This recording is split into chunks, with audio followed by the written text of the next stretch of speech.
Bonjour à tous, merci d'être venus à cette rencontre avec Clément Aubroré. Donc bonjour Clément. Bonjour. Et on a déjà commencé avec cette musique que vous avez entendue, qui est de Clément Aubroré. Oui, enfin c'est pas vraiment de la musique. Voilà. Merci.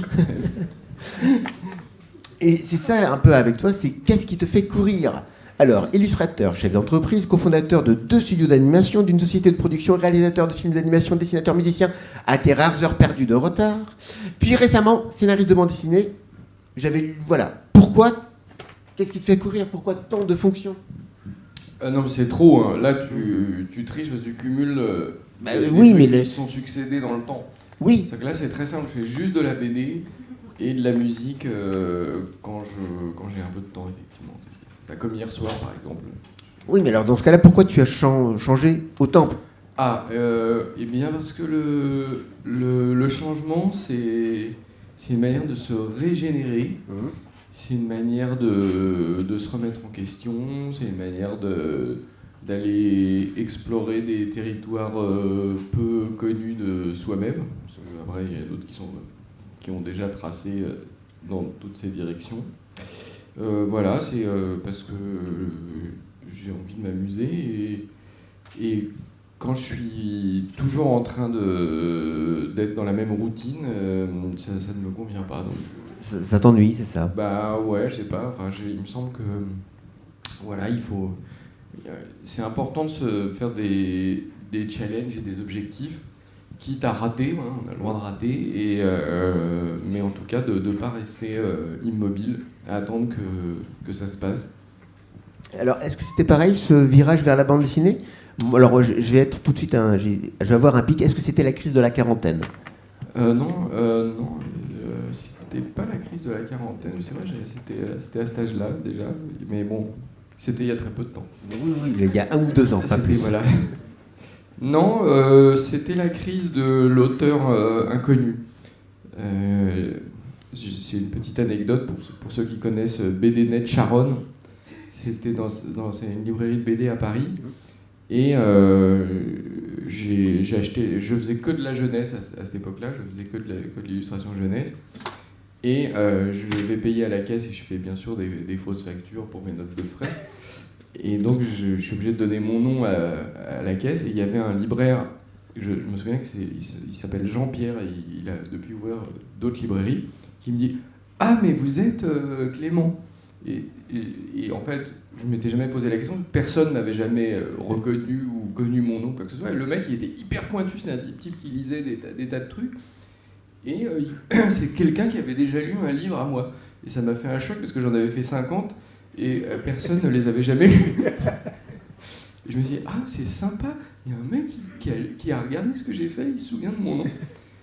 Et voilà, donc, et là, j'avais encore pas fait de BD, et au même moment, je connaissais Marguerite depuis un bout de temps, et on s'était dit qu'on avait envie de faire quelque chose ensemble. Et encore parallèlement, tu me coupes quand je suis trop long, du coup, je lisais pas du tout de BD. J'ai grandi avec de la BD, mais ensuite, je m'en suis totalement désintéressé et je me suis absolument pas aperçu de ce qui se passait. C'est-à-dire que l'association, pour moi, je savais pas ce que c'était. Je connaissais aucun auteur. On est en 2006, donc en fait, j'étais complètement déconnecté. Je croyais que c'était toujours les bandes dessinées classiques et tout ça, soit Petit Mickey, soit même des trucs bien, mais bon, qui pour moi étaient toujours un peu les mêmes. Et là, j'ai découvert Sphare par Piano. Et je trouvais Piano, c'est des petits carnets qu'il fait. Enfin, c'en est un parmi 250 000. Il y avait une liberté et un graphisme très libre. Ça m'a vraiment fait un choc. Et donc avec Marguerite, on a monté un projet qui était Aya, qu'on a envoyé à un copain qui bossait chez Gallimard, qui n'avait jamais publié de BD non plus. Et Gallimard, le copain me répond « Ah oui, au fait, on monte une collection avec Sphare et on prend votre livre. » Et je vais rebondir sur ça. Ouais, bon, je sens que je vais trop vite. Non, c'est très bien. Le Daya de Yopougon à Julie Stone, en passant par Malheur occidental, contemporain, ou l'affiche de Quai des Bulles qu'on voit derrière toi. Ou si jamais on peut. Est-ce qu'on peut la splitter? L'affiche. Est-ce qu'on peut la voir sur le projecteur? Ah, j'en profite pour changer d'image. Bah oui, vas-y. Si on peut pas la voir, c'est pas très grave, elle est juste derrière Clément. Bah, je pense que les gens l'ont vu, non, normalement. Oui, normalement, j'espère. Ils ont vu de la lumière, ils sont entrés. Ton œuvre est traversée par les femmes, et que ce soit tes collaboratrices ou tes personnages. Mais oui, c'est vrai. Alors, est-ce qu'il y a quelque chose sur les femmes? Non, c'est juste un penchant naturel. Mais non. Mais par contre, oui, mais les personnages que tu illustres, ou même les personnages que tu scénarises maintenant, sont quand même des personnages forts aussi. Ouais, mais en fait, déjà j'ai plus de plaisir à dessiner les femmes que les hommes. J'ai moins de... Les hommes, c'est généralement plus facile. Mais ouais, j'aime bien avoir des héroïnes féminines, même si c'est pas toujours le cas. Par exemple, Voltaire, jusqu'à preuve du contraire, n'est pas une héroïne féminine. Ouais, en fait, le dessin, c'est quelque chose de très physique et et donc il faut aimer son sujet. Donc, mais par contre, par rapport au scénario d'un grand barbu. Oui, oui, mais tes scénaristes auraient pu être des hommes aussi. Ah ben il y en a. Il y en a Stéphane Melchior. Oui, mais il y a plus de femmes que d'hommes. Ah oui, bah oui. Alors, comment se passent ces rencontres? C'est le hasard, c'est le... Après, il y a chaque... en fait, il n'y en a pas tellement. Il y a Marguerite, et puis après, il y a Julie Birman. Oui, mais avec elle, à chaque fois, tu fais des... Pas forcément des longues séries, mais c'est des rencontres très fortes, dans les deux cas. Et voilà, et donc Julie, en fait, c'est les deux seuls, si on résume. Et Julie, on continue, parce que... On s'entend très très bien, une vraie osmose. Et alors, comment tu travailles avec tes scénaristes? Est-ce qu'il y a un échange, ce qu'on appelle un ping-pong? Oui. J'essaye. Je me suis aperçu qu'en comparant au cinéma, même si le cinéma et la BD n'ont pas grand-chose à voir, c'est une bonne analogie, puisque en fait, pour moi, le dessin, c'est l'équivalent de la réalisation au cinéma. C'est-à-dire qu'on a un scénario. À partir de ce scénario, on peut faire 50 livres différents. Et donc il ne s'agit pas juste de suivre un plan. Et en plus, il y a des ajustements, puisque quand ça prend vie sous la forme d'images, on voit bien le rythme apparaître, on voit bien si ça tourne pas. Il y a les pages, il faut que ça tombe bien dans les pages. Donc tout ça est extrêmement mobile et change jusqu'à la dernière minute. Même parfois on peut décider de rajouter des éléments en plus, des pages. Il y a même des personnages qui, en étant dessinés, prennent une vie inattendue et une importance inattendue. Par exemple dans Aya, c'est le cas de Hervé, qui au départ était juste un gars qui passait dans le fond. Et puis il a une vie propre, il s'est défendu tout seul et il est devenu un des personnages centraux, alors qu'au départ... il ne devait pas rester comme ça, quoi. Alors, et par rapport à l'affiche de Quai des Bulles, est-ce que tu peux nous raconter son élaboration, puisque pour citer un journaliste, il disait que pour une fois, on voyait que c'était un festival de bande dessinée et de l'image projetée. Ah je suis ravi de ce commentaire. Effectivement, alors d'abord j'adore faire des affiches, on m'en propose très peu, alors si jamais il y a des gens qui ont besoin d'affiches... sachez-le. Ça tombe bien parce que hier, Marion Montagne a gagné le prix de l'affiche et elle déteste faire les affiches. Ah je peux refaire, si jamais je peux la dépanner. Et donc voilà, alors l'affiche, moi j'ai été dans une école un peu suisse et on avait un maître qui s'appelait Roman Sislevich, qui était un graphiste incroyable, qui n'était pas du tout suisse, il était plutôt polonais. Et donc son credo, c'était que l'affiche, c'est une tâche sur un fond contrasté. Donc il ne s'agit pas de représenter plein de détails et des tas de trucs, il faut que ce soit un coup de poing dans la figure. Et de fait, il faisait des images qui étaient d'une force incroyable, que pour ceux qui ne connaissent pas, regardez, vous apercevrez que vous connaissez, il est mort déjà il y a 20 ans, mais que vous avez certainement une de ses affiches dans l'œil. C'est rien de grave, pas la peine de consulter un opticien. Et donc voilà, alors le principe étant établi qu'il faut que ce soit contrasté, il y a une difficulté dans le cadre de la bande dessinée, c'est que si on représente un personnage, évidemment, on va se demander qui est ce personnage, est-ce qu'il appartient à l'auteur de l'affiche. Donc il faut, là j'ai trouvé une ruse, je ne sais pas si je serais capable de trouver la deuxième pour l'année prochaine pour Marion Montaigne, mais c'est de représenter un personnage qu'on ne voit pas très bien en fait, et on voit surtout une ombre, et donc ça tombe bien puisqu'on est aussi dans l'image projetée.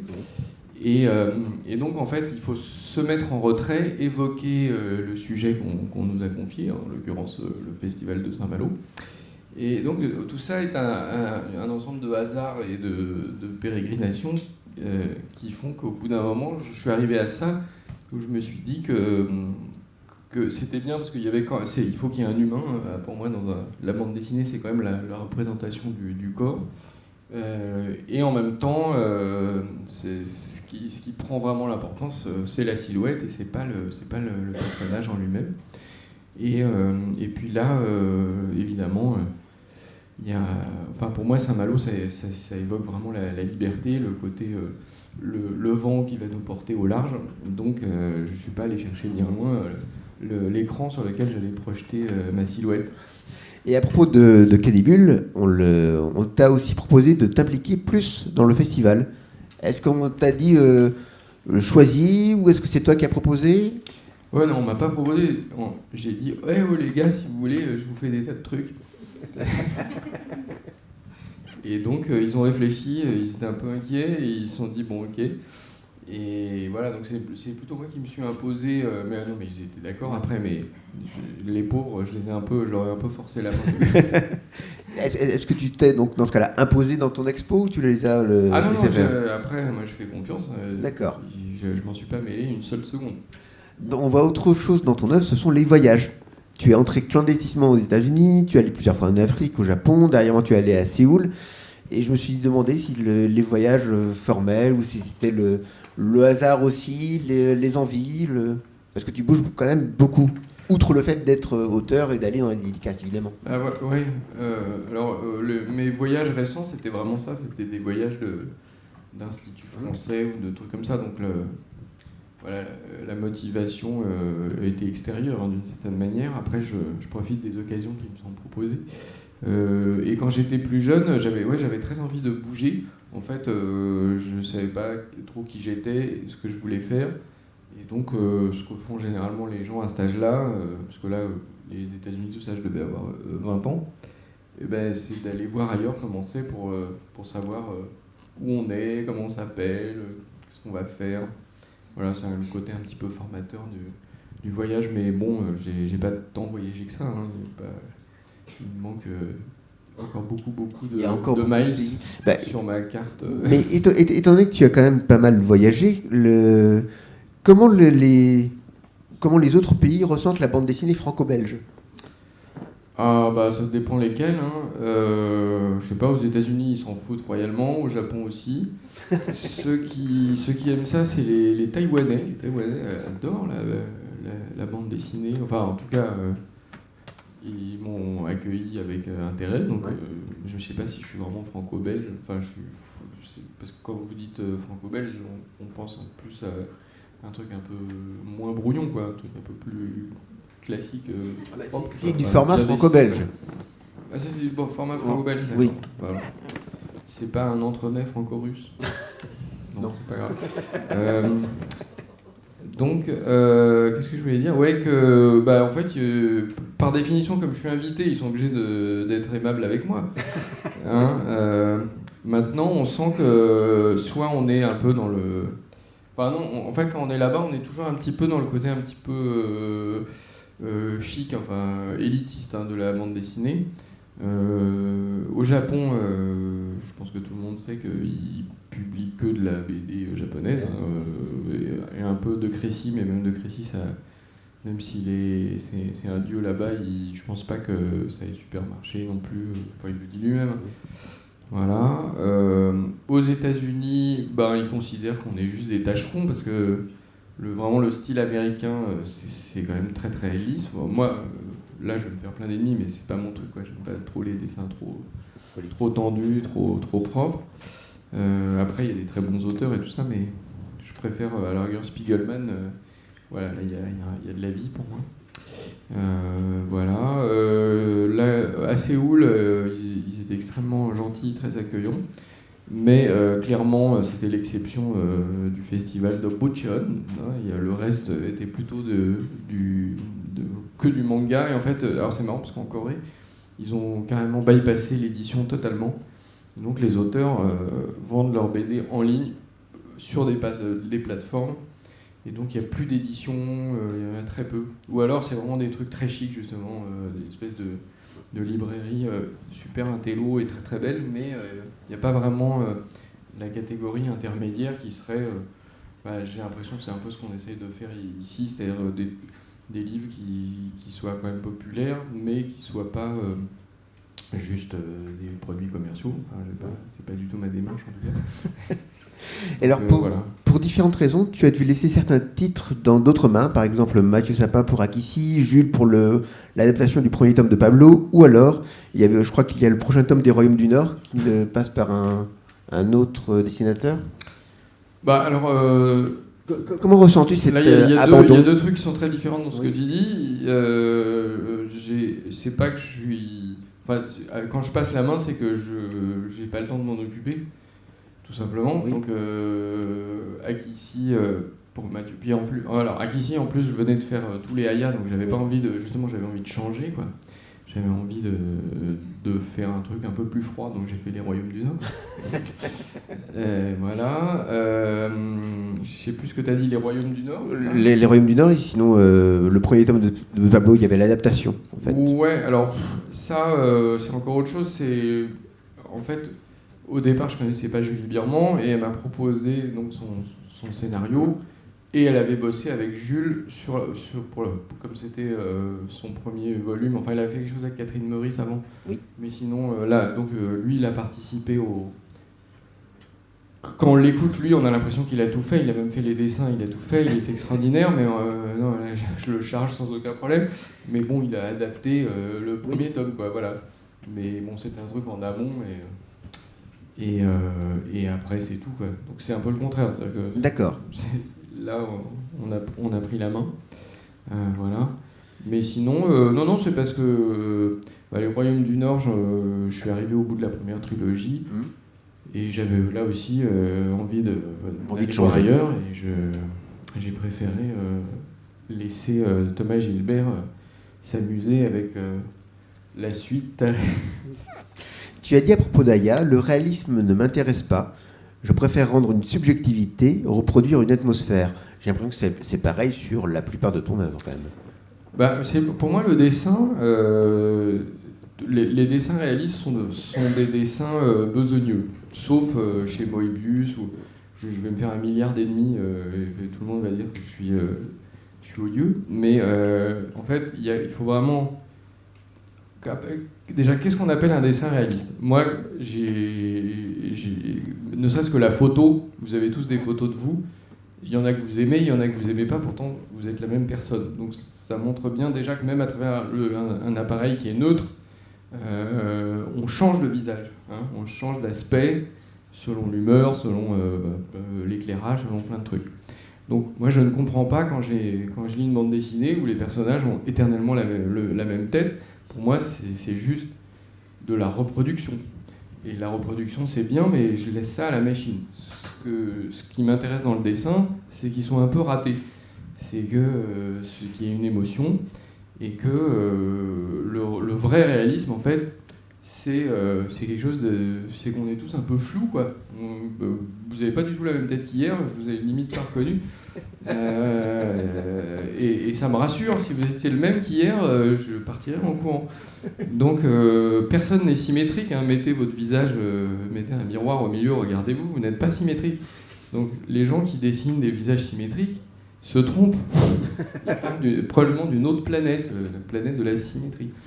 Voilà, donc après, il y a plein de trucs qui sont très très bien, mais voilà, ce qu'on appelle déjà la notion de réalisme pour moi est complètement biaisée, parce que ce qu'on appelle réalisme, ça veut dire un dessin qui essaye d'être figé et représentatif et dans lequel il n'y a pas de mouvement. Donc voilà, je suis un petit peu véhément là-dessus, non, ça va, vous me dites ainsi. Aucun souci. On va passer là, en fait, tu as fait partie du studio Autochenille et studio Banjo. Et lorsque je lis sur le site ce que dit Autochenille Productions, le line-up de la société s'inscrit dans la ligne graphique et littéraire développée par Clément Brery, Johan Sfar et les auteurs qui accompagnent leur travail en édition. Alors, c'est quoi cette ligne graphique et littéraire ? C'est une bonne question. Vous savez, ça c'est des dépliants publicitaires, il ne faut pas croire tout ce qu'on lit. En gros, traduit, ça veut dire on va prendre nos bouquins et on va en faire des films. Et voilà, de fait, on en a fait 2. Il y en aura un 3e et on va s'arrêter là parce que c'est fatigant. Le dessin animé, il y a plein de gens, il y a des réunions, ça coûte de l'argent, moi, ça me correspond pas du tout, en fait. Quel est ton rôle à l'intérieur, d'ailleurs ? Ah bah là, plus aucun. Là, je fais strictement rien. Voilà, mais ils sont en train de finir Petit Vampire. Si les financiers acceptent de 2019, c'est ça ? Ouais, peut-être. Ouais. Ou 2020 ou plus tard. Mais ouais, non, je sais pas. L'animation, c'est compliqué. Il faut plein de gens, beaucoup d'énergie. Et je préfère la consacrer au dessin et plutôt qu'à faire des réunions.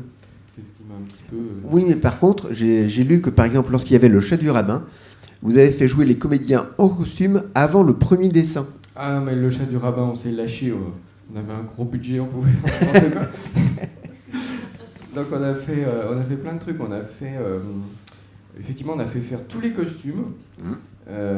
Et on a fait jouer, donc je reprends ce que tu viens de dire, donc les comédiens jouaient les scènes du film en costume, mais bon, ils étaient filmés, mais c'était pour inspirer en fait les artistes.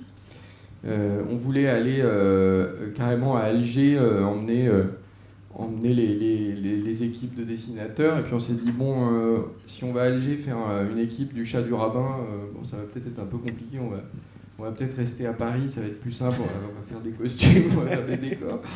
Et donc voilà, on a fait plein de trucs rigolos, on avait un squelette de chat, on a pris les chats de Johan, parce qu'il a le même que dans le chat du rabbin. Et voilà, en fait on a pris le temps de dessiner, de se faire vraiment plaisir sur celui-là, c'était possible. Alors, est-ce que c'était la même chose sur Aya de Yopougon ? On avait moins d'argent sur Aya de Yopougon, donc on a fait plus simple. Mais on s'est amusé quand même. Mais non, par contre, sur Aya, ce qui était vraiment sympa, c'est que Marguerite est une super actrice naturelle et une super directrice d'acteurs. Donc on a vraiment fait tout le pilote à partir d'un premier jet de son, quoi. On a tout enregistré avec les acteurs. Et c'était vraiment très, très excitant et très amusant parce qu'on avait vraiment déjà tout le film était là très vite, quoi. Donc ça c'était un plus. Comment parler de toi sans parler de musique ? J'ai lu que tu as une passion pour la danse. Est-ce qu'il y a un genre particulier que tu aimes ? Alors une passion pour la danse, je précise que je ne pratique pas personnellement. Non, mais tu peux aimer voir les gens évoluer. Alors non, j'adore Pina Bausch. Voilà, je suis vraiment très, très ému et très, très fasciné par son travail. Et donc ça a inspiré effectivement Isadora et Il était une fois dans l'Est, qui sont des livres qui sont pas totalement réussis, qui sont très compliqués, un peu tragiques, qui n'ont pas forcément trouvé leur public, mais que j'aime quand même beaucoup. Alors, dans ce cas-là, à quand une biographie de Pina Bausch ? Alors, non, alors voilà, c'est un autre sujet, c'est qu'on n'est pas des biographes. Ouais, enfin, je dis biographie, mais je sais que tu n'aimes pas la biographie, tu fais le... Pour moi, biographie, après, on peut dire les trucs comme on veut, mais pour moi, biographie, c'est un biopic, c'est un truc un peu pompier, tout ça. Sur Pablo, pour moi, c'est des portraits, et puis un portrait, en fait, c'est un support pour parler d'autre chose. Les auteurs parlent généralement d'eux. Prenez Django par Johan Sfar, c'est un livre qu'on a fait tous les deux. C'est pas un livre sur Django Reinhardt, c'est un livre sur Johan Sfar qui écrit un roman. Et donc ça, mais c'est ça qui est drôle, c'est ça qui est bien. Voilà, bon là il y a une grosse liberté. Pablo et Isadora, en fait, c'est un support pour faire autre chose aussi. C'est pas des biographies dans le sens où on fait pas de la naissance à la mort et tout ça. On choisit une période, on choisit quelque chose qui nous émeut, qui nous parle, et on le raconte à notre manière, quoi. Donc ce n'est pas du tout... c'est très subjectif. Et donc, dans ce cas-là, est-ce qu'il y aura une façon de raconter à ta manière, Pina Bausch ? On peut raconter plein de trucs, mais là, en fait, comme justement, moi j'aime beaucoup la BD, mais on nous met beaucoup dans des cases. Donc, dès qu'on commence à me mettre dans une case, j'essaye d'en sortir. Et récemment, j'étais à Bruxelles et il y avait un article dans l'Express belge sur Voltaire expliquant que j'étais le roi des biographies et que Aya Diop-Bougon c'était une biographie. Ce qui n'est, pour ceux qui n'auraient pas lu Aya, n'est pas du tout le cas, c'est donc une fiction complète. Donc quand j'ai lu qu'Aya était une biographie, je me suis dit qu'on allait faire que de la fiction maintenant. Voilà, donc on a fait Renaissance qui est une fiction, et Cyberfatal qui est une fiction. Et c'est le début d'une longue collection de fiction jusqu'à ce qu'on me dise « Mais vous ne faites que de la fiction ». C'est passé à autre chose. Et par contre, quant à la musique, on va avoir un son musical. Ah oui. Ah bah oui. Ah oui. Et c'est là, il faut qu'on se taise. Le temps que le son arrive, en fait, ah oui. C'est ça. C'est cruel. Ça va, il n'est pas désaccordé. Non, c'est bon. C'est mon type. Voilà, j'ai été donc sur ton site, et c'est vrai qu'il y a beaucoup de choses. On passe du jazz manouche au funk, en passant par les percussions. Quelle est l'affiliation ? Est-ce que c'est un divertissement ou est-ce que c'est autre chose ? Est-ce que tu ne pratiques que la guitare, que tu pratiques le chant ? Alors, le chant, pour des raisons sanitaires et de sécurité pour les gens qui m'entourent, je préfère éviter. Il se trouve que, oui, je ne sais pas pourquoi j'ai toujours eu ce goût pour la musique, alors que j'ai grandi sans entendre une seule note de musique. Je crois que j'ai eu ma première cassette à 17 ans, c'était Saturday Night Fever. Et je la regardais tourner dans la boîte et tout, j'étais fasciné. Et donc je peux pas vraiment l'expliquer, j'ai vraiment envie de faire de la musique. Donc comme les notes c'était compliqué, j'ai commencé par étudier la batterie. J'étais batteur pendant 10 ans dans un groupe de funk, le côté funk, parce que c'est assez festif, et puis il y a des cuivres et ça brille, et c'est vraiment sympa. Et puis bon, entre-temps j'ai découvert la musique quand même, j'ai écouté des trucs. Voilà, et après, depuis 4 ans, je me suis mis sérieusement à la guitare. Après Django, pas avant, hein, mais après j'ai eu tout d'un coup un coup de cœur pour le jazz manouche. C'est vrai que c'est assez romantique, le côté itinérant. J'adore les guitares, sont sublimes, il y a vraiment des guitares incroyables. Bon, on a vu déjà hier. Et donc, du coup, je me suis fait des copains, que vous avez... Enfin, j'en suis fait plusieurs, mais ceux-là, ils sont vraiment très très bons. Moi, j'en connais d'autres qui sont très très bons, mais ceux-là, vraiment, on s'entend vachement bien. Et voilà, donc c'est pour ça aussi que j'ai imposé à ces pauvres amis de Quai des Bulles de faire un concert dessiné. Alors, nous, on peut dévoiler la surprise où tu as aussi joué de la guitare. Oui, j'ai joué un petit peu, mais j'étais terrorisé. Mais comme ils sont hyper gentils, ils m'ont pas tapé. Et par contre, dernièrement, tu es passé au scénario. Oui. Avec Voltaire, pourquoi ? Parce que ça m'amusait de m'y mettre. Jusque-là, c'était un peu par flemme, parce que c'est plus compliqué d'écrire un livre que de le dessiner. Donc je reculais l'échéance, mais je sentais bien que quand même... Pourtant, tu n'as pas l'air d'être un gros flemmard. Tu travailles quand même pas mal. J'ai l'impression que tout ce que tu fais est quand même assez maîtrisé. À chaque fois, tu te lances un défi, j'ai l'impression. Oui, mais alors, je m'arrange toujours pour que ce soit agréable. C'est-à-dire que pour moi, dessiner, c'est un plaisir. Donc si je décide de faire un truc... au dessin, j'ai une rémunération immédiate qui est que je passe de bonnes journées à faire des choses qui m'intéressent et qui me plaisent. Le scénario, c'est beaucoup plus difficile parce que il n'y a pas de récompense immédiate. Il faut attendre que le scénario se transforme en dessin. Pour moi, Donc il faut se projeter dans l'avenir, ça nécessite déjà une forme de pensée particulière. Et voilà, donc c'est ce que je voulais dire, c'est que en fait, c'est un effort, et puis c'est un peu comme la musique, hein, quand on en a peu fait, enfin, le truc c'est qu'en tant que dessinateur, forcément je suis habitué au scénario, et comme je les transforme, les scénarios, et même j'y participe, il y a plein d'éléments sur Cyber Fatal qui viennent aussi de moi, qui sont même des dialogues, des trucs comme ça, les trucs se transforment au fur et à mesure.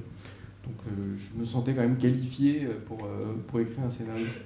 Alors, peux-tu nous raconter le paradoxe des dialogues? C'est-à-dire que toi, généralement, apparemment, tu as toujours brimé tes scénaristes pour ne pas avoir trop de texte, mais lorsque tu as fait le scénario de Voltaire, tu t'es dit « Ah, mais j'ai besoin, j'aime lire, j'aime transmettre ça ». Ouais, alors, c'est vrai, je reconnais que c'est très injuste. Je me suis autorisé ce que j'ai interdit aux autres. En fait, oui et non, parce qu'en fait, c'est de la voix off. Oui. J'ai jamais interdit aux scénaristes de faire des voix off. Même je les ai encouragés, c'est eux qui veulent pas. Mais après, c'est tout con, hein, une case c'est grand comme ça, il faut faire rentrer du texte et il y a une place pour le dessin. Ou alors, sinon, il peut ne pas y avoir de place pour le dessin, ça fait moins de travail. Donc voilà, là j'ai pris une voix off, effectivement. Et aussi peut-être parce que, comme c'était mes débuts de scénariste, je dois être complexé, et je me suis dit, bon, je vais leur montrer que je sais faire des phrases, je sais écrire des phrases.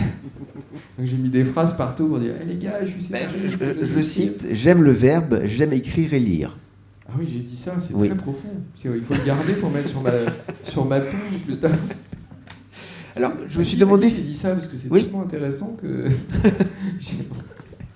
Donc, dans les prochains livres, sont soit des romans, soit des pavés, comme le faisait Jacobs ou François Bourgeon. Ouais, alors les pavés, le problème du pavé, c'est qu'il faut vraiment... c'est long, hein, le pavé, par définition. Et c'est lourd. C'est lourd, en plus, une fois que c'est fini. Donc, dans le roman, en fait, j'aimerais beaucoup. Mais là, pour le coup, je ne sais pas si je vais peut-être attendre encore un petit peu, mais peut-être un jour. Là, je suis très désemparé. Je ne sais pas quoi dire. Parce que non, mais c'est vrai que j'aimerais bien, mais ça me paraît impossible. Parce qu'on peut écrire un roman. Oui, je pense peut-être qu'au début de votre carrière, vous vous disiez c'est peut-être pas possible de faire une carrière d'illustrateur. Et finalement, vous avez fait une carrière d'illustrateur, vous avez créé des entreprises. Peut-être qu'au début, vous vous disiez c'est pas possible, et ainsi de suite. Oui. Je pense que là, c'est plus l'ordre du défi, c'est une autre manière de penser, et alors c'est aussi une maturité que j'ai peut-être pas, qui viendra peut-être plus tard. C'est pas que le roman soit spécialement sacré, c'est que déjà la base du roman, c'est qu'il faut avoir un truc à raconter. Je sais pas trop ce que j'ai à raconter. C'est ça. Là, comme ça, je peux pas vous dire. Je suis obligé de me servir de support pour raconter. Par exemple, quelqu'un que j'admire vraiment, c'est Riyad Satouf, parce que non seulement ce qu'il fait est magnifique, mais en plus, c'est très difficile de parler de soi, parce qu'on se met vraiment en danger, on peut vraiment être ridicule. Il faut énormément de courage pour le faire, et de talent pour arriver à faire en sorte que ce soit pas juste grotesque, ce qui est loin d'être le cas. Et ce que ça soit aussi drôle, parce qu'il le fait avec beaucoup de direction. En plus c'est drôle, mais ça on savait qu'il était drôle déjà, mais là c'est très très fort, et ça pour moi c'est aussi fort qu'un roman, parce qu'il me semble que le roman moi j'ai besoin de mettre des barrières et des protections, et puis donc le dessin, je parle d'autres gens, je parle jamais de moi directement. Le roman, il me semble c'est déjà très intime de lire un roman, même on est très proche de l'auteur. D'accord. Ça me fait un peu peur, hein. On verra ensuite par la suite, lorsque tu t'ennuieras de la bande dessinée. Voilà, c'est ça. Dernièrement, tu crées avec Madame Sibran, René Stone. C'est une fiction dans un cadre réel, tu dis. Mais c'est un peu le cas de toute ta bibliographie. C'est une fiction dans un cadre réel. Oui et non, parce que par exemple Pablo c'est quand même ultra documenté, donc tout ce qui est raconté est quand même vrai. Oui, mais lorsque tu représentes je sais pas, imaginons le bateau à lavoir, est-ce que c'était exactement les places qu'il y Non, avait? non, pas du tout, puis il arrête pas de bouger, de changer Voilà. de taille, de forme, Donc voilà, c'est comme la maison des Sissoko, il n'y a pas une pièce qui revient, c'est toujours des pièces différentes. Ouais, non, là en fait ce qu'on a voulu dire c'est que on a un cadre qui est l'Éthiopie des années 30, donc qui s'appelait l'Abyssinie à cette époque-là, et des événements historiques, le couronnement d'Haïlé Sélassié, et à partir de ça, et de personnages qui ont été dans la zone à cette époque, on s'est inspiré de ces personnages réels, et on s'est amusé vraiment à faire une fiction qui soit très libre et qui soit dans une ambiance policière, noire. Voilà, on dit que c'est René Stone, c'est la fille naturelle de Miss Marple et de Indiana Jones. Et j'ai du mal à imaginer la scène entre Miss Marple et Indiana Jones. Et justement, dans une interview des éditions d'Argo, tu dis qu'il y a de l'amour, de l'aventure. On sent, je sais pas, un humour qui est prêt à se moquer gentiment, toujours à tourner plus ou moins en dérision. Et justement, dans le Ron Stone, on voit très bien cet humour. Tu as besoin de... C'est une protection. Je sais pas, ça n'est pas bien grave, c'est juste des livres avec des dessins dedans. Donc, voilà, oui, moi j'aime bien. Mais il y a quand même un ton humoristique, même dans Cyber Fatal encore plus. Cyber Fatal, c'est vraiment... j'adore ce livre parce qu'il est très différent de tout ce que j'ai fait récemment. Et pour moi, c'est celui qui ressemble le plus à Aya. D'abord parce que le réglage du dessin est le même. Parce qu'en fait, quand on dessine, on peut faire toutes sortes de dessins. On a parlé du réalisme tout à l'heure, mais je peux aller plus vers le réalisme, entre guillemets. Ce qu'on appelle le réalisme, c'est Ron Stone, ou des choses beaucoup plus légères. Et là c'est un côté, c'est vraiment basé sur les expressions. Les personnages sont très expressifs. Et il y a une recherche de rythme avec vraiment de l'humour, un côté un peu caustique et burlesque qu'il y avait déjà dans Aya et que j'avais jamais fait depuis. En fait. Donc là, vraiment, ça c'est un truc à part que j'aime vraiment beaucoup. Alors, est-ce que justement ce côté caustique, tout ça, ça vient aussi de ton amour des Monty Python? J'adore les Monty Python, c'est vrai. J'ai une passion pour les Monty Python. Alors, est-ce que finalement ce ton-là, ça vient aussi de ça ou... Ouais, bon, on est nourri de merde. Les influences sont tellement sont multiples. L'humour en BD, pour moi, c'était déjà, je vais vraiment dire des banalités très ennuyeuses, mais Astérix, Goscinny, Uderzo, je précise, c'est exceptionnel. Je continue de trouver de comprendre des blagues que j'avais pas compris. Voilà. Et l'autre truc qui m'a complètement façonné, c'est Gottlieb, la rubrique à bras, quoi. Ça, c'est... Et surtout, Gottlieb, on apprend à écrire avec Gottlieb, parce que c'est vraiment un grand...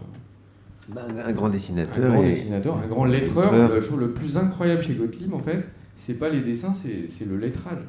Parce qu'il y a des pavés de texte qui sont absolument sublimes, il n'y a pas un poil qui dépasse, en même temps c'est gracieux et en même temps c'est ultra maîtrisé. Je comprends pas comment c'est possible. Moi j'écris comme un cochon, j'ai eu sur le Pablo 1, les gens disaient ah ouais c'est super, mais par contre il y a un petit problème, c'est totalement illisible, on ne sait pas ce qui est écrit. Donc j'ai fait des gros efforts pour arriver à être lisible, mais j'aurais mieux fait de faire médecin ou un truc comme ça. On ne sait jamais, peut-être après. Peut-être, oui, on aurait marre des romans. Alors, Voltaire, Cyber Fatal et Ronnie Stone ont été presque faits en même temps. Surtout Cyber Fatal et Ronnie Stone, surtout. Oui, donc avec deux parutions côte à côte, est-ce que 2019 tu vas te reposer? Non. Je ne vais pas me reposer. Là, je me repose en ce moment. J'ai l'air très reposé d'ailleurs, je suis dans un repos complet. Et à partir de demain, je vais vraiment me plonger. J'ai commencé Voltaire 2, mais j'étais un petit peu distrait et surtout j'étais très stressé par le concert d'hier. j'ai fait des rêves où j'oubliais tout mon matériel, où je trouvais pas la salle, et j'avais 1 heure de retard. Et donc, voilà, maintenant ça va mieux. Et je vais pouvoir vraiment avancer sur Voltaire 2 et sur les 2 autres. Puisque donc la galère maintenant, c'est que j'ai 3 séries en cours et j'ai pas envie qu'il y ait 1 an et demi qui passe entre chaque série. Oui, donc ça va faire à chaque fois 3 séries, 3 ou 2 séries en même temps à chaque période. Je crois, oui. Il y en a 2 que j'écris pas, donc c'est déjà ça. Et par contre, Voltaire, c'est ton entier. Ça va être plus dur parce qu'il faut aussi que j'écrive l'histoire. Alors, est-ce que donc tu as eu plein de prix, tu travailles quand même avec des éditions d'édition prestigieuses, tu as pas mal d'actualités. Comment te sens-tu en tant qu'auteur? Est-ce que tu te sens protégé, tu as un avenir radieux, tout va bien? Pas du tout, c'est le stress le plus total. Donc si c'est pour parler de la condition des auteurs, voilà, j'ai l'air comme ça, ça brille et tout, c'est formidable. Non, ça s'aggrave, c'est de pire en pire. Et mais quand même... je sais pas, on va pas se lancer dans un débat technique sur la fiscalité. Mais bon, je suis dépensier aussi, je dépense beaucoup d'argent. Et en fait, je dépense plus que ce que je gagne. C'est mon problème. Mais il y a quand même aussi un paradoxe, c'est-à-dire que j'en parlais avec d'autres auteurs, ils disaient oui, mais non, mais on a quand même choisi notre condition. C'est-à-dire qu'on a choisi d'être auteur, on aime ça. Certains disent je gagne mieux ma vie que lorsque j'étais salarié. Donc il y a le côté un peu les auteurs à protéger, et puis d'autres qui disent aussi on ne veut pas que ça soit misérabiliste. Ah non, pas du tout. Moi, tout le monde, je suis ravi, je ne ferai jamais autre chose. Mais puisque ça fait 10 ans que je fais de la BD, et avant j'étais illustrateur, donc je vois ce que... En fait, et là, c'est pas très intéressant, mais en gros, il y a 15 ans, fiscalement, il y avait moyen de... Enfin, on n'était pas traité du tout pareil. Je ne vais pas rentrer dans les détails techniques, mais il y avait plein de trucs qui faisaient qu'il restait un petit peu quelque chose à la fin de l'année. Or là, chaque année, il y a une nouvelle taxe, un nouveau machin, une nouvelle retraite, un autre. Donc à la fin, on passe notre temps juste à faire... On prend l'argent qu'on nous donne, là, puis, et on le voit passer sur la table, et on le donne de l'autre côté à des organismes, des trucs. Donc voilà, bon, on ne va pas rentrer dans le détail et tout, mais... alors moi, encore, j'ai eu plein de chance parce qu'effectivement, on m'invite et je suis visible, mais je pense aux gens qui commencent ou qui font pas forcément des succès incroyables. C'est vraiment très difficile. On a énormément de chance en France d'avoir une telle diversité, tellement de livres chaque année, il y a presque un peu trop d'ailleurs. Moi, si on m'écoutait, il y aurait que mes livres, ça c'est pas le problème. Donc il faut le défendre, et surtout il ne faut pas s'imaginer que les auteurs sont des fainéants qui se la coulent douce tranquillement, voilà, dans les palaces. Et qui vont tous les week-ends en festival. Voilà. Et ça, mais en fait, aller tous les week-ends en festival, c'est très possible, mais c'est juste épuisant. Et puis on peut rien faire. D'abord, on n'a plus de vie personnelle, et puis on peut plus travailler parce que quand on revient, il faut une journée pour s'en remettre, et puis voilà. Donc non, la situation est vraiment très mauvaise, on peut le dire. D'accord. Eh bien, je voulais savoir s'il y avait des questions dans la salle. On a mis de la lumière. Oui. N'hésitez pas, sur Aya, sur René Stone, sur Cyberfatal, sur son trait, sur sa musique. Une question dans cette direction. Ah.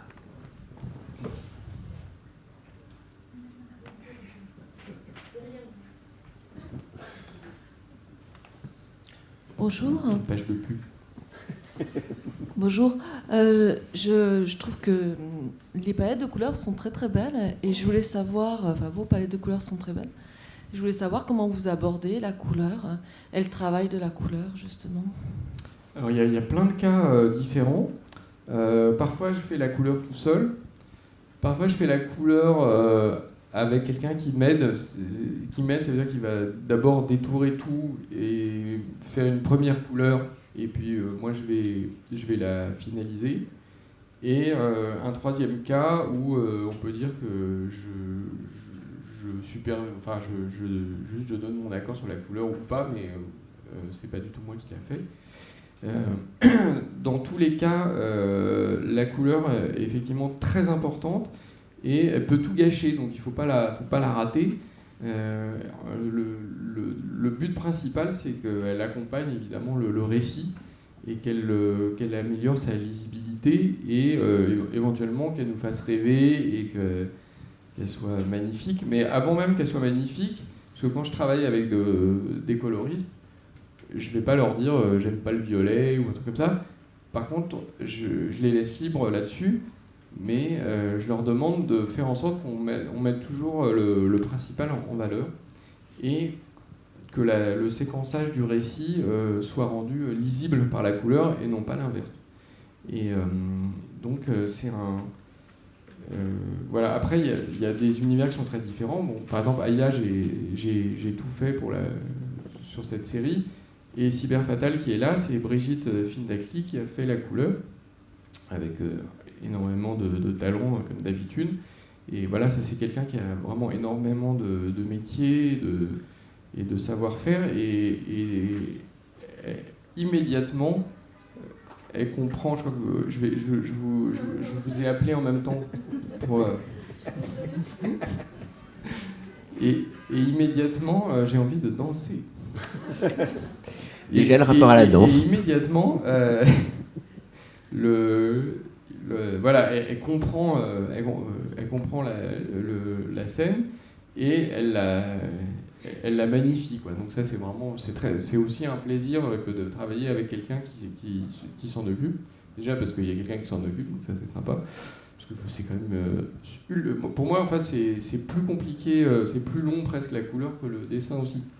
Déjà parce que bon, s'il faut détourer, ça prend des heures, et en plus on peut chercher pendant une journée entière quelle est la bonne manière de mettre. Je vous ai envoyé un SMS aussi. Voilà. Est-ce que vous avez d'autres questions? Ah, de l'autre côté. J'aimerais bien savoir comment ça s'est passé, la collaboration avec Johan Sfar. Ah bah c'est très amusant de travailler avec Johan,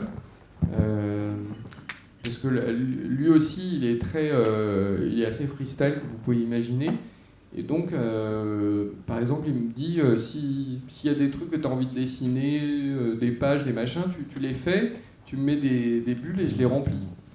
Et donc j'ai fait ça sur certaines pages, et puis je m'amusais à imaginer les dialogues qu'il allait mettre, et bon, ce que je m'imaginais était voilà, un peu fade ou un truc comme ça, et quand il me rendait le dialogue, il était super, quoi.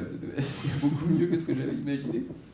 Il arrivait à trouver des trucs amusants et spirituels à placer.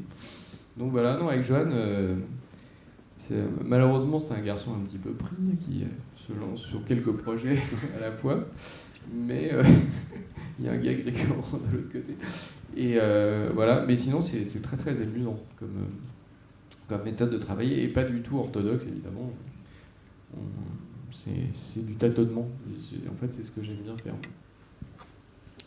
J'ai cru qu'il y avait une question par là-bas. Oui. Ah bah il y en a même deux.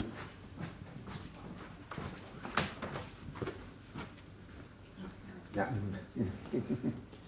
Juste derrière. Voilà.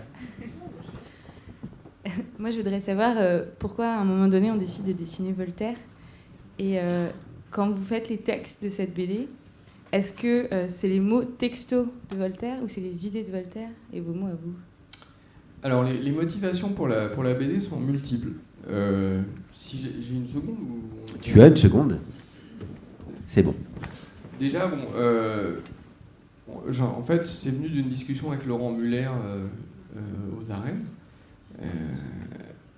qui me parle de Voltaire, et immédiatement, sans que je réfléchisse, ou que je me demande pourquoi, ne connaissant pas grand-chose à Voltaire, j'ai la conviction que c'est une idée de génie et que c'est pour moi, que je vais m'en emparer et que je vais m'amuser avec. Donc, je pars là-dessus, je fais le livre sort, et je l'offre à des amis d'enfance qui me disent « Ah, mais génial, un livre sur Voltaire, donc ça se passe qu'à Voltaire. » Et en fait, ces amis, j'ai passé tous les week-ends et toutes mes vacances chez eux, ils habitaient quai Voltaire. Et donc, pour moi, c'est un truc hyper intime, juste la sonorité du mot, quoi. Mais je m'en suis jamais aperçu. J'ai fait tout le livre, j'ai travaillé pendant 1 an, sans m'apercevoir que je faisais tout ça uniquement parce que j'ai grandi, j'ai des très bons souvenirs qu'est Voltaire. Voilà. Donc c'est marrant parce que ça, en fait, on peut avoir des motivations qui nous échappent, mais totalement. Et c'est pas grave, peu importe les motivations, ce qui compte, c'est le résultat. Bon, ça, c'est à chacun de voir. Donc ça, c'est la vraie raison pour laquelle j'ai fait Voltaire, mais moi-même, je l'ignorais. Et l'autre raison, c'est parce que il y a eu tous les attentats en France, qu'on a beaucoup parlé de Voltaire, et qu'en fait, je me suis aperçu justement que je ne savais pas trop de quoi il était question finalement, quelles étaient ses positions. Donc j'ai commencé aussi à relire un petit peu tout ça, et je me suis pris de passion pour le XVIIIe siècle, comme justement je cherchais une fois de plus à changer un petit peu d'atmosphère. J'avais fini les Royaumes du Nord. J'ai lu Arlette Farge, qui est une chercheuse, une historienne qui a aussi un grand talent d'écriture et qui s'intéresse au quotidien, à la vie quotidienne au XVIIIe siècle, et qui a une manière de raconter Paris qui est incroyable, qui est vraiment sur les odeurs, sur les sons, qu'est-ce qu'on voit dans la rue. Donc je me suis complètement plongé là-dedans, sur le fonctionnement de la ville, sur tout ça. Et je me suis dit que j'allais, en découvrant que Voltaire était un espèce de trublion hyper ambitieux, qui n'était pas du tout un grand humaniste au départ, il était juste préoccupé de son propre bien-être et pas de celui des autres. Donc je trouvais ça marrant de raconter ça. Et aussi le projet global, mais là ça n'apparaît pas tellement parce que j'avais tellement de choses à raconter que j'ai pas vraiment commencé le vrai sujet, c'est sa rencontre avec Émilie du Châtelet, qui était une mathématicienne surdouée, une des grands penseurs de l'époque, mais qui est très peu connue. Et Voltaire est tombé fou amoureux de cette fille qui était complètement jetée, qui faisait des tentatives de suicide à l'opium, qui tombait amoureuse de tous les mathématiciens qui passent, dont Maupertuis. Voilà, et donc ils ont eu une espèce de relation mais complètement dingue tous les deux. Et c'est elle qui lui fait découvrir Newton, parce qu'à l'époque il y avait la grande mode scientifique, c'était Pascal. Et donc il faut savoir que Pascal, c'était Descartes, je suis pas tout à fait réveillé, excuse-moi. Donc il faut savoir que Descartes c'est formidable et tout, mais sauf qu'il explique à peu près tout par des tourbillons. Par exemple, les choses tombent au sol, il y a un tourbillon qui les attire et tout ça. Et donc l'Académie des sciences, tout ça, ils étaient tous cartésiens. Et avec Émilie du Châtelet, il découvre Newton, la pensée de Newton, qui avait un petit peu raison contre Descartes apparemment. Enfin jusqu'à preuve du contraire, parce que ça c'est la science. Et donc ils se sont mis à faire des recherches scientifiques sur le feu. Ils ont une relation passionnelle complètement dingue. Il y a plein de trucs très drôles à raconter. Donc le sujet, c'est Voltaire amoureux. Donc on est dans ses débuts et finalement dans son errance, parce qu'il la rencontre, il a je crois déjà 40 ans. Et donc on va bientôt arriver au moment où ils vont se croiser et ça va être absolument atomique. Voilà. Et le dernier projet de Voltaire amoureux, c'était d'essayer sous une forme qui soit intéressante et originale, d'essayer de résumer un petit peu la philosophie au XVIIIe siècle, les différents courants de pensée, et justement quelle est la position de Voltaire sur la laïcité, sur la religion, parce que Voltaire, c'est vraiment le penseur de l'état de droit. C'est vraiment un des premiers à avoir voulu théoriser le fait que le droit primait sur la hiérarchie sociale. Et en fait, c'est marrant parce qu'il ne l'a pas théorisé, en fait, il l'a vécu, vu qu'il a passé son temps en prison, enfin, c'est pas le marquis de Sade, mais quand même, il a eu beaucoup d'ennuis parce qu'il était pas noble et que donc il n'avait pas les mêmes droits que les autres. Donc je trouve ça rassurant de voir qu'on peut, à travers sa propre expérience, faire profiter aux autres des diverses injustices de la vie. Je ne sais pas, Aurélie, est-ce qu'on a encore du temps pour des questions ? Il y en a une là, en tout cas. Oui. On a 5 secondes. On a 5 minutes. Ah, c'est 10 minutes. Je vais être d'accord avec les Royaumes du Nord. Ça, je crois que c'est inspiré d'un roman. Il y a un film aussi. Et je voulais savoir comment le cinéma, est-ce que le cinéma nourrit votre imaginaire de dessinateur? Parce que vous avez évoqué les Monty Python.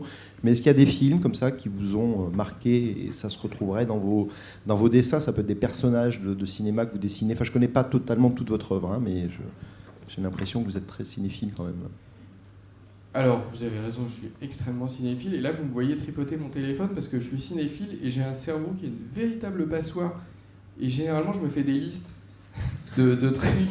Parce que sinon, je suis incapable de vous citer quoi que ce soit. Bah, sinon, déjà, il était une fois dans l'Est, il était une fois dans l'Ouest, peut-être. Ah, évidemment, merci de me tendre des perches. Déjà, sur le Royaume du Nord, ce film est un cauchemar, hein, le film.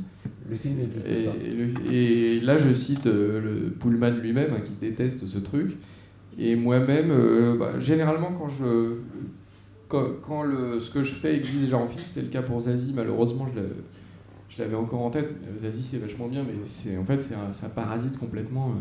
Donc, avant, j'avais pas vu le film des Royaumes du Nord, et j'en ai vu des bouts après, et je regrette rien. Et Zazie dans le métro, pour m'en débarrasser, parce que c'était très prégnant, et j'avais Philippe Noiret en tête tout le temps. Donc j'étais obligé de prendre un copain à moi qui effacerait Philippe Noiret, mais je pouvais penser au copain, un personnage réel, quoi, pour me débarrasser du personnage. Voilà. Oui, alors je suis cinéphile comme je suis voyageur, c'est un peu un genre. Surtout que comme je travaille beaucoup, et ça c'est pas une coquetterie, mais du coup j'ai pas vraiment beaucoup de temps pour voir des films ou faire des trucs comme ça. Je vous donne un truc puisqu'on parle beaucoup de Johann Sfar. Oui. J'ai enfin compris, parce que lui il a toujours tout vu, il a vu toutes les séries, il a tout vu, mais je me dis comment tu fais? Il me dit parce que je les regarde en travaillant. Voilà, c'est une façon de travailler. C'est une façon de travailler, et moi je n'y arrive pas, donc j'écoute, je peux écouter de la radio, de la musique, mais j'arrive pas à regarder un film et à dessiner en même temps, c'est pas possible. Voilà, donc pour être assez général, j'aime le cinéma italien des années 70, j'aime, je sais pas moi, il y a plein de films, Philippe Noiret, je sais pas, je pense à Coup de torchon par exemple. Coup de torchon, c'est pour moi un chef-d'œuvre, voilà. Je vais pas citer 12 000 films d'abord parce que je ne retrouve pas ma liste, et ensuite parce que ce ne sera que le reflet de mes goûts personnels. Ce qui est sûr, c'est que le cinéma, je vois pas beaucoup de films, mais je regarde beaucoup les images de cinéma parce qu'elles sont souvent très belles, et elles me donnent plein d'idées justement de mise en scène, de cadrage et tout ça. C'est une source d'inspiration infinie, le cinéma, plus que les autres BD, parce que les autres BD elles sont déjà traitées, elles ont déjà leur graphisme et tout ça, alors que pour moi le cinéma c'est beaucoup plus neutre d'une certaine manière, donc je peux m'en emparer. Est-ce que vous avez d'autres questions, étant donné qu'on a maintenant 4 minutes? Ah, juste devant Catherine. Juste évoquer votre album réalisé avec François Bégodeau. Oui. Comment ça s'est passé Alors avec François Bégodeau, on s'est rencontrés par l'éditeur. Je vous montre un peu de Rolling Stone en passant, parce que j'aime bien aussi. Et parce qu'il est très bien. Ça, c'est pas à moi de le dire, en tout cas, moi je l'aime bien. Et qu'est-ce que je pourrais vous montrer? Ouais, des trucs comme ça. Donc avec Bégodeau, en fait, on s'est super bien entendu, sauf que on faisait pas le même livre. Donc pour moi, c'est un livre qui est raté, parce qu'on était en désaccord sur ce que devait être une BD. François, il voulait que ce soit drôle et tout ça, et il me semble que pour ça c'est réussi. Mais ça ne menait nulle part. Et en fait, moi j'aime pas lire un livre et m'apercevoir qu'on m'a mené en bateau, quoi. Oui. Si la fin c'est « il se réveilla et tout cela n'était qu'un rêve », je suis pas content en tant que lecteur, et je préfère lire un autre livre. Et donc, bien que vraiment soit un type charmant, soit hyper bien entendu, il est aussi têtu que moi, Et comme il est au scénario, je passe après, donc il y a un moment où on peut plus, on arrive à un point mort, donc il fallait finir le livre. Et le livre ne mène nulle part. Et donc j'ai fait comme il voulait, on a fait un livre qui ne va nulle part, mais qui ne raconte rien. Voilà, et donc du coup j'ai l'impression d'avoir perdu mon temps. Et voilà, c'est pas grave. Et puis on avait d'autres projets, alors pour l'instant on les a pas menés à bien, mais c'est compliqué. En fait, c'est le seul livre où j'ai l'impression d'avoir perdu mon temps parce que j'ai rien raconté. Et c'est dommage, parce que c'est beaucoup de temps et d'efforts. Mais le truc, c'est qu'il écrivait le scénario au fur et à mesure. J'avais qu'une partie du scénario, on se disait, bon, la fin, voilà. Donc finalement, à chaque fois, tu te demandes à ce qu'il y ait un échange. Ah bah moi, sinon je travaille pas. Parce que moi, j'avais lu que pour le Cyberfatal, il y avait tu étais arrivé sur le projet en retard, le scénario était déjà fait. Même si le scénario est déjà fait, c'est pas grave, il change après. Non, il change, mais c'est pas parce que je fais un caprice et qu'il faut absolument que je change le scénario, sinon je suis pas content. C'est juste que quand on le met en image, on voit bien que là il manque un truc, que ça pourrait être mieux. Puis même ça, il change parce que même les auteurs ils relisent, ils disent ah oui mais ça, on pourrait rajouter tel dialogue et tout. Et même à la dernière minute, je leur dis mais allez-y, on change. L'important c'est le résultat quoi. On n'est pas. Je veux dire, il n'y a personne qui sait écrire un scénario qui soit parfait du premier coup et puis après il n'y a plus qu'à mettre des images dessus. Ça marche pas comme ça. Enfin, s'il y a des gens qui travaillent comme ça, bon courage en tout cas. Oui. Eh bien, écoutez, on va terminer là. Merci à Clément Drery. Merci d'être venu le dimanche matin.